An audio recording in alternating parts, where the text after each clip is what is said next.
Welcome back, brewers. I'm Daniel with MCH Australia Keg King. Today I'm going to show you Fermenter King Junior, the world's most affordable 20-liter pressurizable fermenter.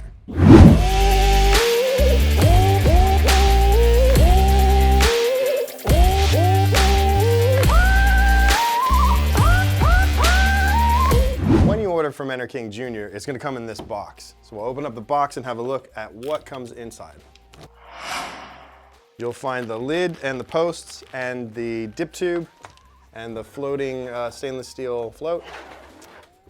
And you'll find Fermenter King Junior. So Fermenter King Junior comes with all these parts to assemble right here. It's not much and it goes together pretty quickly. So you're going to get your plastic cap here and first thread the PRV into the threaded hole that's between the two other holes.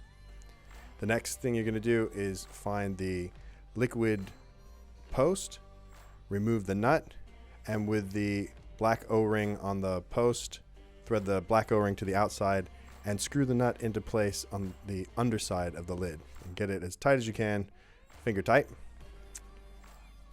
And do the same thing for the gas post. You can tell it's a gas post because it's got the notch at the bottom of the post, which indicates that it is a gas post.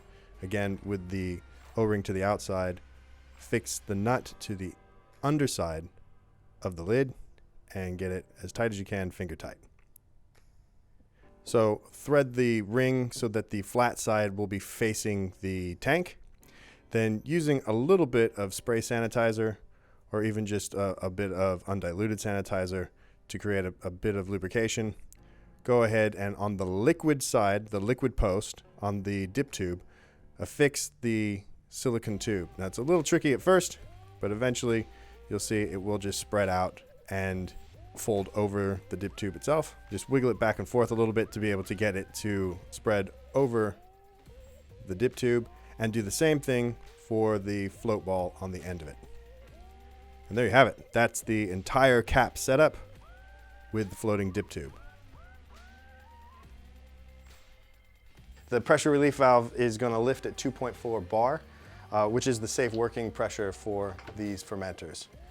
They're actually quite a strong little pressure fermenter, but if there was to be too much pressure built up in it, the pressure relief valve will pop at 2.4 bar and relieve pressure from inside the fermenter. So you've assembled your lid and you're ready to put that on top, but before you do, you've got to locate the silicone bung that you're going to put into this pressure relief valve chamber that's on the side of the tank.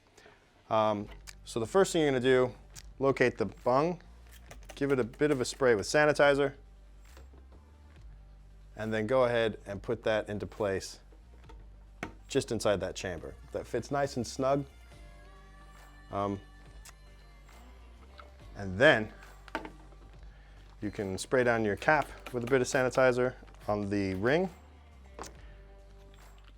on the inside of it. Feed your tube through. Of course, you've already pre-sanitized everything, right? And then you get it into place and tighten down that lid cap. And that's it. You now have a ready to go pressure fermenter. So Fermenter King Junior is actually the tank mold for the one-way kegs that we do called the King Keg. So the King Keg utilizes a different plastic mixture when we're manufacturing these on our facility here in Springvale. So the mixture on this is built so that this can specifically be a keg, and it works better for transit. But for fermenting, we use the PET material that we would normally use for creating Fermenter King vessels and snub nose vessels. So it's a clear plastic. And this is really good for being able to actually see the activity of fermentation. It's also really good because when you're extracting beer, you can kind of see how much you're moving along and see where the sediment is at the base of your fermenter. So as a round-bottomed fermenter, these work really well. They're perfect for Fresh Wort Kits, which are about 15 liters, and you can top them up to about 18 liters, which brings them up to here. So with pressure on that headspace, you're not going to have to worry about over foaming and having the krausen come up and get underneath the cap. The pressure will hold that down in place. And then towards the end of fermentation, you'll be able to keep the gas that you've made during fermentation in the headspace and bring the temperature down. That will help carbonate the beer. So you can also run gas into it when it's colder, and that gas will go into the beer and carbonate. So again, these are great because with pressure fermentation, you can move a little bit faster through your fermentation because you can have your temperatures a little bit warmer. The pressure reduces the esters that you don't want to have in most beers. And in some cases, you're going to be able to end with carbonated beer. So you can either serve directly out of this from a keg system or from a Series 4 keg master or anything like that, or you can transfer the beer into another keg if you wanted to. What we've been practicing with here, just to see how these really work, and they work really well, we just ferment the beer in it and then we wind up serving right out of it. Because with the floating dip tube, you're able to serve fresh, great ales and other big flavorful beers directly out of this thing because you're picking up the bright beer from the top with the floating dip tube.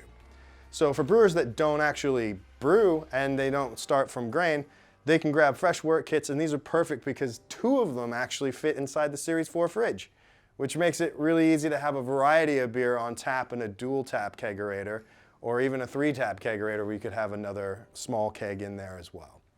So Fermenter King Junior, it's a great way to get into pressure fermentation because gravity fermentation is fantastic. People have been doing it for years and years. But what brewers are starting to find out now is that you can move through your fermentations faster, you can wind up with carbonated beer, you can actually start making more beer and easier for pressure transferring it to other things like kegs or your other beer systems, mini kegs, growlers, whatever, through the pressure that's built up naturally inside the pressure fermenter. And then, yeah, it just makes things a little bit easier.